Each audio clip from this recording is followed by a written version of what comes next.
Okay, we're here with Kim, um, who actually lives in Janesville now, but we're at the Lima Town Hall.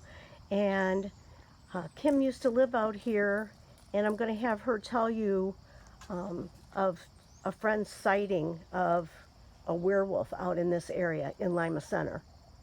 Go ahead, Kim, and tell us your story. Sure. Well, I originally moved out here in 2005, and this incident happened around 2011 to 2012.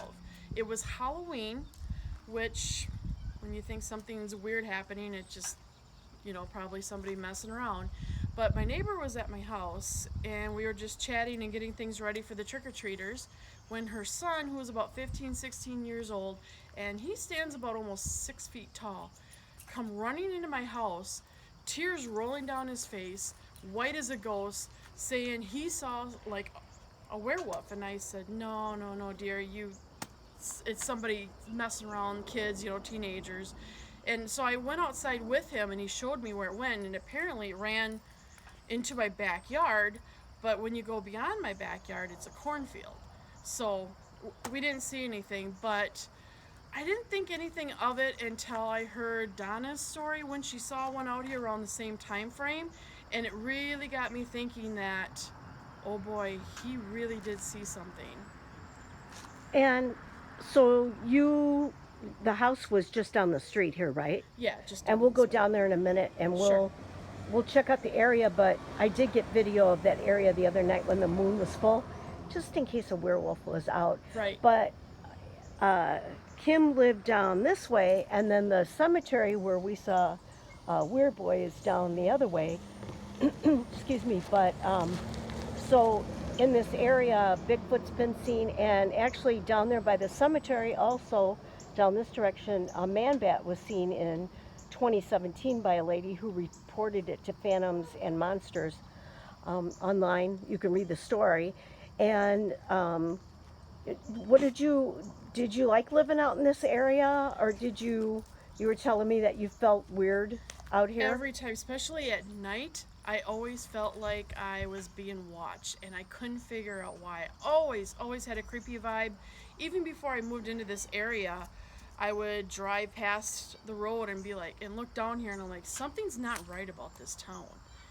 And yeah, and the whole time that I lived here, it was just always a creepy vibe.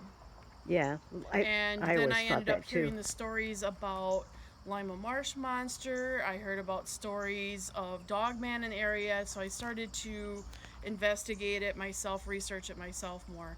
Have I seen anything myself? No, just like I said, just get the creepy vibe. So when you lived out here, you didn't hear anything or see anything, but you just had Not, a bad vibe. yeah, not that I can recall, but always had that feeling like something was watching me. Now, when the werewolf thing went through your backyard, do you have a fence? Yeah.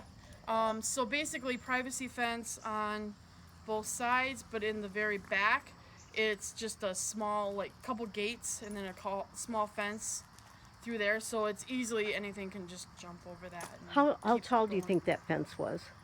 In the back, it's one of those cattle gates. So, Okay. And so did he say, the young man say that he saw it go over the fence? Or what did he um, say? don't really recall. He was so shaken up and Yeah. so scared and crying that he just said that it ran that way. Yeah, and you think a teenager would know the difference between someone in a costume and a real Yeah, werewolf. and like I said, I feel bad now that I didn't look into it I more know. then, and now I feel bad for him that he seen that and we didn't believe him. Well, especially with it being Halloween, Exactly. It and you was just just the think, coincidence of yeah, it. you just think somebody's dressed up for Halloween and they're just trying to Right. scare people. Yep. But, to jump over the fence and go out into the cornfield had to be pretty bizarre. Yeah. And I think that you can tell someone in a mask, and he would, Versus something yeah. else. Yeah. I mean, it's too bad we can't interview him. Maybe we will be able to one day. I mean, he might not want to be on camera since he's so Right. young, and Right.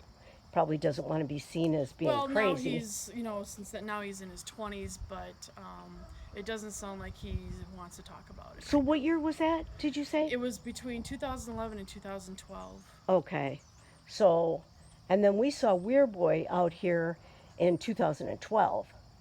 So, and he looked like he was a cross between a werewolf and a human. And then he was picked up. I've got that whole story on my YouTube page, so you can listen to that and see what we saw out here. And then if you look at Phantoms and Monsters, you can see that a man bat was seen out here, just in this same area, and Bigfoot's been seen out here a few times. So out by Lima Marsh, it's called the Lima Marsh Monster. So this is definitely a weird area, and There was also a college girl, and I can't remember. It was like early 2000. Was driving on the highway out that way on 59, yeah, and she reported seeing Bigfoot or Dogman jump across the yeah, road. she was on her way home from work in Yeah. Janesville, Yeah. at about 1 or 2 in the morning. Yes. Yeah. Yeah, yeah. And she reported that, and Linda Godfrey wrote about it, actually. Right.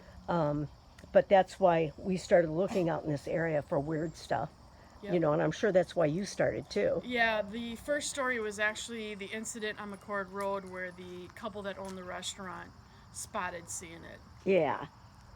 Okay, I'm going to shut this off for now. We're going to go check out the house, and I'm Okay. getting eaten alive by mosquitoes. So, and then Kim's got a couple other stories of Dogman sightings that her other friend had, so we're going to record those too, but we're going to shut it off for the moment.